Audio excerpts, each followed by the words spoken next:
Hi, my name is Gagan Timsina. I'm in Mrs. Bohr's Period Purple, and my topic is about living in the moments. While I was sitting on my bus, half dead, coming to McQuaid, I had an awakening. It's already March. Where was I going to college? Where were my buddies going to college? And the biggest question of them all, which girl was I taking to ball? You see, I was so focused with getting into colleges and worrying about what is to come, I couldn't focus on what was here. I was shocked at how many things I was missing out on because of this. Growing up, we were constantly told to focus on the future. I mean, how many times were you asked, what do you want to be when you grow up? Or what are your plans for the next few years? And of course, our futures are important, but too often, our constant obsession with what is to come pulls our focus away from what is. Because when we finally do take that step back and are able to look at the present, we won't even be able to realize how many amazing things we have been missing out on. Or as psychologist Dr. Elin Barbish puts it, by focusing so heavily on what is to come, you miss out on what is in front of you. Not living in the moment causes suffering, and worst of all, it erodes a fundamental necessity for all humans. The ability to say goodbye. Essentially, we can't live in the moments, and even more devastatingly, we miss out on the simple interactions with other people that we eventually come to realize are of incredible value. Simply put, when we are not able to live in the moments, we lose something. We lose the ability to say goodbye to the moments that we have experienced and the people that we have experienced them with. So why do we obsess about the future at the cost of the present? Well, as author and economics professor Dr. Elin Winters explains, human psychology is hardwired to live in the past and the future.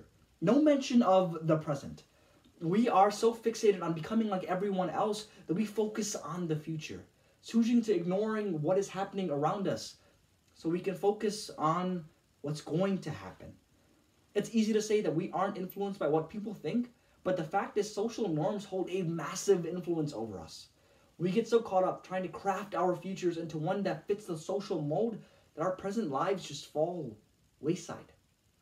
As clinical social worker Dr. Alan Schwartz writes, we think too much, live in the past and the future too much, and lose sight of the present. We're curious about the future, especially as seniors, readying ourselves for the next pieces of our lives. It becomes all the more difficult to just slow down and breathe in what is happening in the present moments. It becomes so much more difficult to fully appreciate the experiences that we will never get back. Now let's talk about why this is so hard. As psychotherapist and author Nancy Coulter says, life includes experiences that we want and the ones that we don't. Living in the moment doesn't always mean having happy moments. There is always going to be some form of darkness, whether that's not getting accepted into your dream college, getting probation, or even the painful moments of our day-to-day lives. We have unhappy moments, but we need to learn to accept them. And then and only then will we truly be able to say goodbye. Because goodbyes are hard.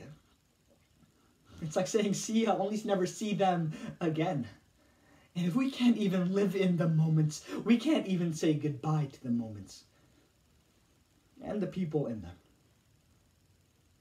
As my great-grandmother laid on her deathbed, she only had one wish: to see her stubborn little rascal one more time.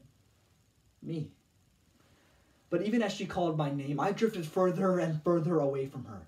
I was outside playing with my friends, and I did hear her calling me, but I chose to ignore her, thinking that I would have more moments with her. After all, the present feels like it's going to go on forever. But it doesn't. Minutes later, when I went inside, my great-grandmother had died. And I began to cry, hoping with all my hearts that I could just have one fleeting moment with her back. But that's the thing about the present. Eventually, it becomes the past. You see, I was so angry. Angry that I could never give her a proper goodbye. But looking back at that moment, I come to realize that it wasn't that I couldn't say goodbye. It's that I chose not to. All of the moments that we had cherished together. In the beautiful morning, sitting on our creaking porch, her stroking my hair and me rebelling. I knew that I could never get these moments back. It's ironic. We don't realize how amazing these moments are until we've lost them. Friday, March 13th. None of us knew that this was going to be the last day at our McQuaid career.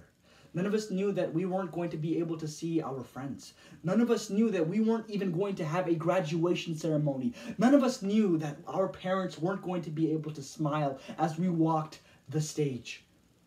We thought that our final moments were going to be having at a Simba where we could all cherish these moments together and give everyone a proper goodbye. But it wasn't. And only after we leave these moments do we realize how much it truly hurts to leave them behind. We have to accept the fact that changes are happening and that ultimately that we don't have very many moments left. But we can't even regret what's happening now. We have to focus on the positive. And until we accept what is happening and move on, we'll never truly be able to be happy. Now this is the hard part.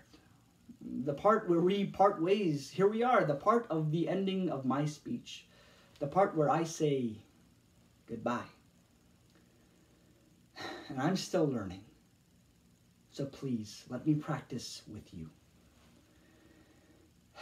So to a school that has given me new friendships, new experiences, and a platform where I can use the power of my rhetoric to influence and inspire, I only have one thing left to say. Goodbye.